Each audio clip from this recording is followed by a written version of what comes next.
নারী নিরাপত্তা নিশ্চিত করাই সরকারের প্রথম এজেন্ডা, জানালেন প্রধান উপদেষ্টা। সাম্প্রতিক সহিংসতায় উদ্বেগ প্রকাশ। মাগুরায় শিশু ধর্ষণের ঘটনায় মামলা, 4 আসামি গ্রেফতার, সব ধরনের সহযোগিতার আশ্বাস বিএনপির ভারপ্রাপ্ত চেয়ারম্যানের। আইনশৃঙ্খলা পরিস্থিতির অবনতির কারণে নারী হেনস্থার শিকার, বললেন উপদেষ্টা সজীব ভুঁইয়া। অপকর্মে জড়িতদের ছাড় নয়।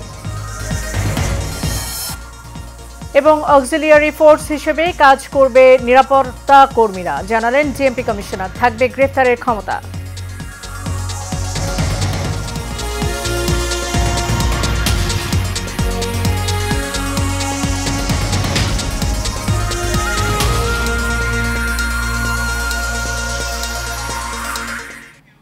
স্বাগত এশিয়ান নিউজের সাথে আছি সাবরিনা জিয়া।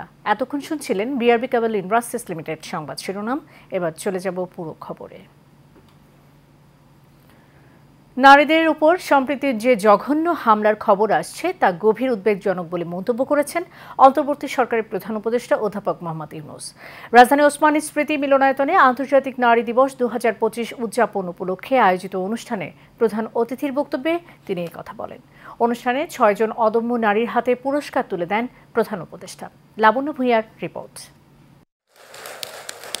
আন্তর্জাতিক নারী দিবস উপলক্ষে আয়োজিত অনুষ্ঠানে প্রধান অতিথি হিসেবে যোগ দেন প্রধান উপদেষ্টা ডক্টর মোহাম্মদ ইউনূস। দিবসটি উপলক্ষে এবার 6 অদম্য নারীর হাতে বিশেষ সম্মাননা তুলে দেন প্রধান উপদেষ্টা। সমাজের বিভিন্ন ক্ষেত্রে অবদান রাখা নারীদের মধ্যে অর্থনীতিতে শরীফা সুলতানা, শিক্ষায় পেয়েছেন হালিমা বেগম, সফল জননী মেরিনা বুশরা। এছাড়া সম্মাননা পেয়েছেন লিপি বেগম এবং মুহিন মোহনা। আর বিশেষ সম্মাননা হিসেবে দেয়া হয় বাংলাদেশ মহিলা ক্রিকেট দলকে। পুরস্কার তুলে দিয়ে প্রধান উপদেষ্টা বলেন, নারীর প্রতি সহিংসতা সবাইকে নিয়ে মোকাবেলা করবে সরকার। তাছাড়া আমাদের সমাজে এখনো এমন বহু মানুষ আছে যারা নিপীড়িত মানুষদের পাশে দাঁড়ানোর বদলে তাদের খাটো করে দেখে, অবজ্ঞার চোখে দেখে। অথচ নারীর প্রতি সহিংসতা, নারী নির্যাতন প্রতিরোধ করতে হলে, বৈষম্যহীন সুন্দর বাংলাদেশ গড়তে হলে নারীর পাশে দাঁড়ানোর, তাদেরকে সমর্থন জানানোর কোনো বিকল্প নাই। ইতিহাসের অনেক নারীর অবদানের কথা টেনে প্রধান উপদেষ্টা জুলাই অভ্যুত্থানে অংশ নেয়া নারীদের ভূমিকার কথাও স্মরণ করিয়ে দেন। জুলাই গণ অভ্যুত্থানে বাংলাদেশের ছাত্র শ্রমিক জনতা মিলে যে অসাধ্য সাধন করেছে তার সম্মুখ সারির ভূমিকায় ছিল এদেশের নারীরা। ফেসিবাদী শক্তির প্রাণঘাতী অস্ত্রের সামনে হিমালয়ের মতো দাঁড়িয়েছিল আমাদের মেয়েরা। আজকের দিনে স্মরণ করি সেই সব শহীদ নারীদের যারা জুলাই গণ অভ্যুত্থানে সর্বোচ্চ আত্মত্যাগ করেছেন। শ্রদ্ধা জানাই জুলাই আহত নারী যোদ্ধাদের। নারীর প্রতি সহিংসতা নিপীড়ন বন্ধে বৈষম্যহীন বাংলাদেশ গড়তে সকলকে এগিয়ে আসার আহ্বানও জানান প্রধান উপদেষ্টা ডক্টর মোহাম্মদ ইউনূস।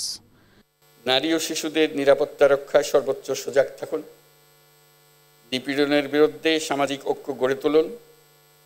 একে অন্যের পাশে দাঁড়ান। একটি সুন্দর শান্তিপূর্ণ সমাজ গড়তে সরকারকে সহযোগিতা করুন। লাবণ্য ভূঁইয়া, এশিয়ান টেলিভিশন, ঢাকা। মাগুরায় বোনের বাড়িতে বেড়াতে গিয়ে ধর্ষণের শিকার 8 বছরের শিশুটিকে ঢাকা মেডিকেল থেকে সিএমএইচে নেওয়া হয়েছে। এর আগে শুক্রবার রাত 9টার দিকে ওই শিশুকে লাইফ সাপোর্টে দেওয়া হয়। বুধবার রাত 2টার দিকে মাগুরা সদর নিজ নান্দুয়ালি গ্রামে বোনের বাড়িতে বেড়াতে এসে শিশুটি নির্যাতনের শিকার হয়। এই ঘটনায় ওই শিশুর মা বাদী হয়ে সদর থানায় 4 জনের বিরুদ্ধে ধর্ষণ ও হত্যা চেষ্টা মামলা করেছেন। মাগুরায় অতিরিক্ত পুলিশ সুপার মিরাজুল ইসলাম বলেন, মামলার আসামি শিশুটির ভগ্নিপতি সজীব হোসেন ও বোনের শ্বশুর হিজু মিয়া, সজীব শেখের ভাই রাতুল শেখ এবং তাদের মা জাবেদা বেগমকে গ্রেফতার করা হয়েছে। এদিকে ওই শিশুটি মায়ের সঙ্গে ফোনে কথা বলেছেন বিএনপির ভারপ্রাপ্ত চেয়ারম্যান তারেক রহমানের সাথে। এ সময় শিশুটির খোঁজ খবর এবং সম্ভাব্য সকল সহযোগিতার আশ্বাস দেন তিনি। একই সঙ্গে শিশুটির মাকে ন্যায় বিচার পেতে সব ধরনের সহযোগিতার কথা বলেন তারেক রহমান।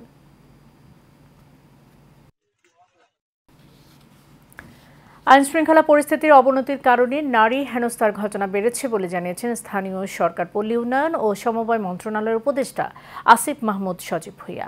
নারী দিবস উপলক্ষে আয়োজিত এক অনুষ্ঠানে একথা বলেন তিনি। জানান, যারা এ ধরনের কর্মকাণ্ডের সঙ্গে জড়িত তাদের বিরুদ্ধে সর্বোচ্চ আইনি ব্যবস্থা নেওয়া হবে। কাউসার আহমেদের রিপোর্টে দেখুন বিস্তারিত।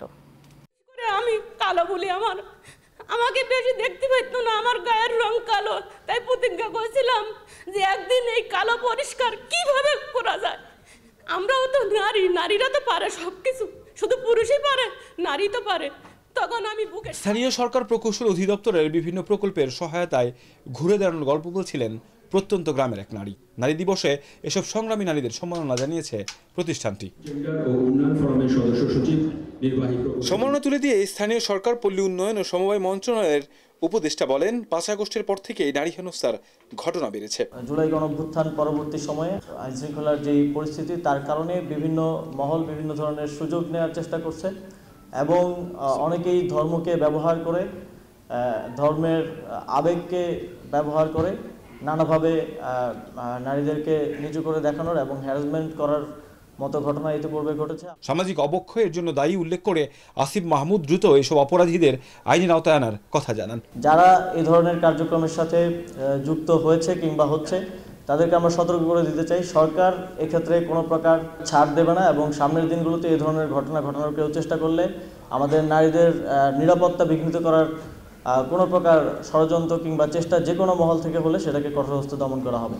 সমতা, ক্ষমতায়ন, নারী ও কন্যার উন্নয়ন এই প্রতিপাদ্যে সারা বিশ্বে আন্তর্জাতিক নারী দিবস পালিত হচ্ছে। আমাদের মাঝে পেয়েছি আমাদের মন্ত্রণালয়। কাউসার আহমেদ, এশিয়ান টেলিভিশন, ঢাকা। নারীদের প্রতি সহিংসতা উদ্বেগজনকভাবে বেড়ে যাওয়ার পিছনে পতিত ফ্যাসিবাদের কোনো ষড়যন্ত্র আছে কিনা তা খতিয়ে দেখার আহ্বান জানিয়েছেন বিএনপির স্থায়ী কমিটির সদস্য সালাউদ্দিন আহমেদ। দুপুরে ঢাকা বিশ্ববিদ্যালয়ের ছাত্র শিক্ষক মিলনায়তনে ছাত্রদল আয়োজিত বিশ্ব নারী দিবসের আলোচনা সভায় এই আহ্বান জানান তিনি। এ সময় তিনি বলেন, বর্তমানে নারী শিশুদের উপর যে নির্যাতন চলছে তা উদ্বেগজনক। সরকারকে কঠোর হাতে এসব দমন করতে হবে, তা না হলে দেশ বিদেশে সরকারের ভাবমূর্তি নষ্ট হবে। অন্যদিকে সকালে নয়াপল্টনে বিএনপি কেন্দ্রীয় কার্যালয়ের সামনে থেকে মহিলা দল আয়োজিত র্যালি পূর্ব সমাবেশে বিএনপির সিনিয়র যুগ্ম মহাসচিব রুহুল কবির রিজভী অভিযোগ করেন, মব কালচারের কারণে সমাজে যে কি পরিমাণ অপরাধ হচ্ছে তার কোনো হিসেব নেই। কত নারী এবং কন্যা শিশু নিপীড়িত হচ্ছে, এর স্ট্যাটিস্টিক্স যা আসে তা অল্প। বাংলাদেশের এই নারী নির্যাতন এবং শিশু নির্যাতনের যেই উদ্বেগজনক হার বাড়ছে, সেটা যদি আমরা এখনই রুদ্ধ করে না দিতে পারি, তাহলে দেশের ভাবমূর্তি দেশে এবং বিদেশে ক্ষুণ্ণ হবে। সেই দিকটা লক্ষ্য রেখে আমি অন্তর্বর্তী সরকারের সংশ্লিষ্ট সকল কর্তৃপক্ষ, সকল আইন প্রয়োগকারী সকল সংস্থাকে অনুরোধ করব, আপনারা সুষ্ঠু তদন্তের মাধ্যমে প্রত্যেকটি ঘটনার রহস্য উন্মোচন করুন এবং এর মধ্যে পতিত ফ্যাসিবাদের দোষরদের কোনো কারুকাজ আছে কিনা, কোনো কারসাজি আছে কিনা, কোনো চক্রান্ত আছে কিনা আপনারা বের করুন।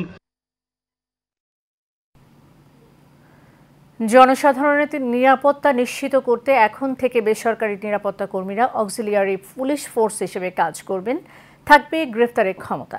এমনটাই জানালেন JMP commissioner Sheikh Mohammad Sajjad Ali.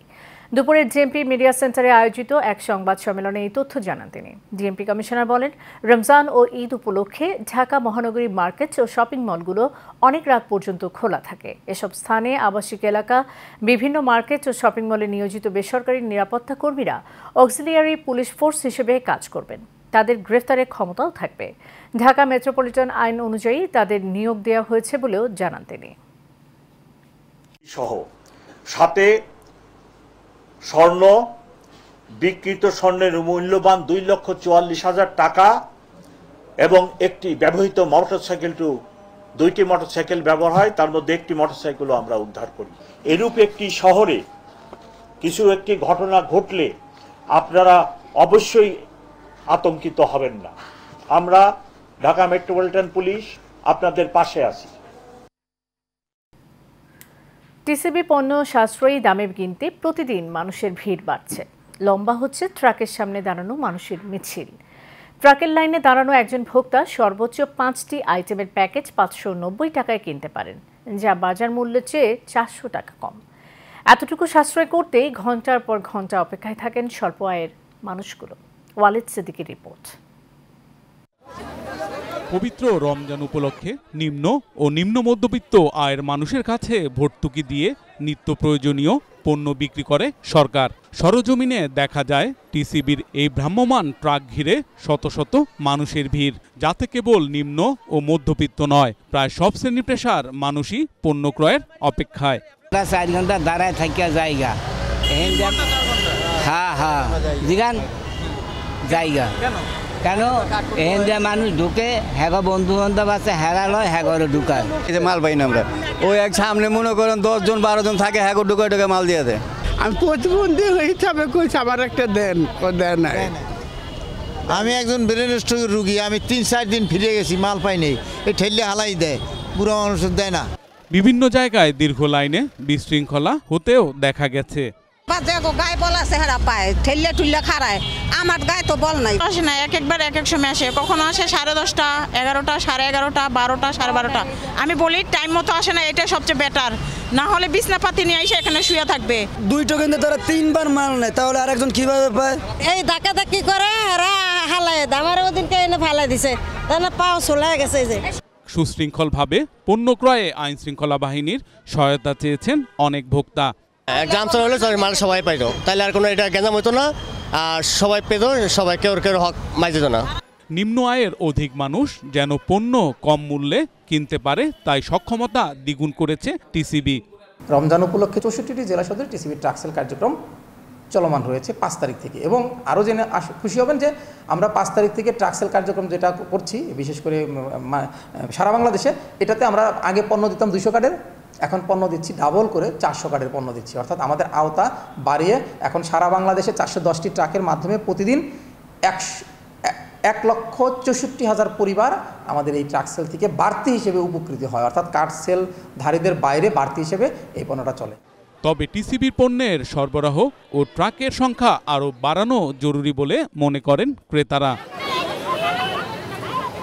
Walid Siddiqui, Asian television, Dhaka.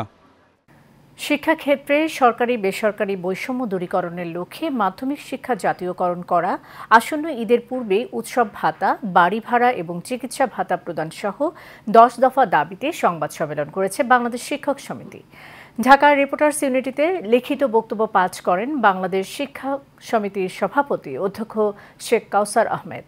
তিনি বলেন, একই কারিকুলামের অধীনে শিক্ষা কার্যক্রম পরিচালিত হলেও এমপিওভুক্ত শিক্ষকরা আর্থিক সুবিধার ক্ষেত্রে পিছিয়ে রয়েছে। বেতন কাঠামো সহ ভাতা প্রদানের রয়েছে চরম বৈষম্য।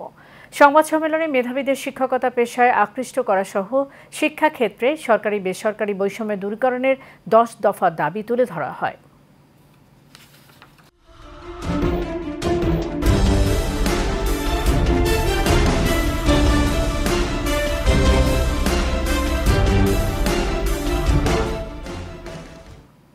সারা বাংলা। চুয়াডাঙ্গা সদরের তিতুদহ ইউনিয়নে টিসিবির কার্ড ও ভিজিএফের চাল বিতরণ নিয়ে বিরোধের জেরে স্থানীয় বিএনপির 2 পক্ষের সংঘর্ষে রফিকুল ইসলাম রফিক নামের একজন নিহত হয়েছেন।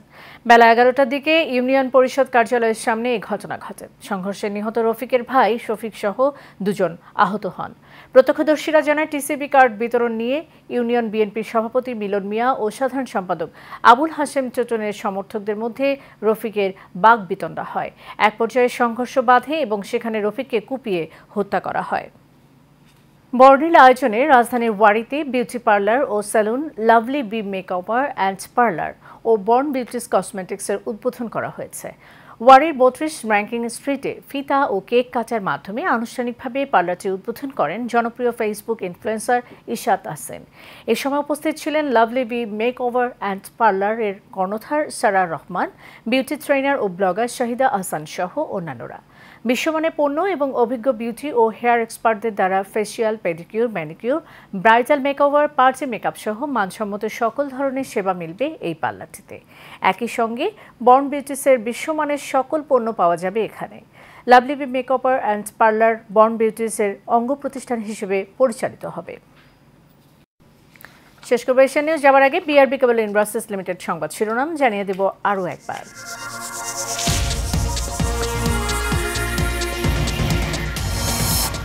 নারীর নিরাপত্তা নিশ্চিত করাই সরকারের প্রথম এজেন্ডা জানালেন প্রধান উপদেষ্টা। সাম্প্রতিক সহিংসতায় উদ্বেগ প্রকাশ। মাগুরায় শিশু ধর্ষণের ঘটনায় মামলা, 4 আসামি গ্রেফতার। সব ধরনের সহযোগিতার আশ্বাস বিএনপি ভারপ্রাপ্ত চেয়ারম্যানের। আইনশৃঙ্খলা পরিস্থিতির অবনতির কারণেই নারী হেনস্থার শিকার বললেন উপদেষ্টা সজীব ভুঁইয়া। অপকর্মে জড়িতদের ছাড় নয়। এবং অক্সিলিয়ারি ফোর্স হিসেবে কাজ করবে নিরাপত্তা কর্মীরা, জানালেন ডিএমপি কমিশনার। থাকবে গ্রেফতারের ক্ষমতাও।